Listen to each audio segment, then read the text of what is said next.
জানো তো আজকে আমি সেজেগুজে কেন দাঁড়িয়ে আছি? কারণ আজকে হচ্ছে সরস্বতী পুজো। না মানে আজকে সরস্বতী পুজো নয়, সরস্বতী পুজোর দিনের ভিডিও এটা। এটা অনেকদিন আগেকার ভিডিও, আমি ওটা ছাড়তেই ভুলে গেছিলাম, তো মনে হলো যে ছেড়ে দিয়ে থেকে যাবে।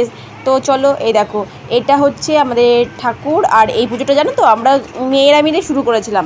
আর এখানে যে প্যান্ডেলটা দেখছো করা, এইগুলো কিন্তু আমরা নিজেরা সব নিজেদের বাড়ির শাড়ি ফাড়ি দিয়ে আর বড় যে মানে মামারা থাকে ওরা বানিয়ে দেয় ওই প্যান্ডেলটা। খুব সুন্দর হয়, দেখো কত সুন্দর, কেউ মানে বুঝতেই পারবে না যে এটা নিজের হাতে তৈরি করা। আর এইদিকে দেখো রাহি নাচ করছে আর ওপরে ওর পিসি নাচ করছিল।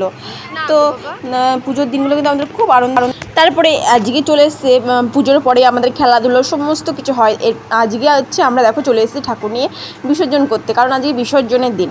এবং বিসর্জনের পরে আমাদের রান্না হয়েছে ওখানে খিচুড়ি, তোমার বেগুনি আর যা মিষ্টি পায়েস সমস্ত কিছু রান্না হয়েছে। তো এরপরে গিয়ে আমরা ওইগুলোও খাবো। তো চলো, আমরা সবাই কিন্তু খুব আনন্দ করে মজা করতে করতে ঠাকুরটাকে নিয়ে এসেছিলাম। আসার সময় ভ্যানই পাচ্ছিলাম না, তো একটা দাদা সেই ভ্যানে করে টেনে টেনে নিয়ে আসলো। এইদিকে দেখো সবাই আছি, আমরা সবাই আসি আর খুব মজা হয়। তো কেমন লাগলো ভিডিওটা সবাই জানিও।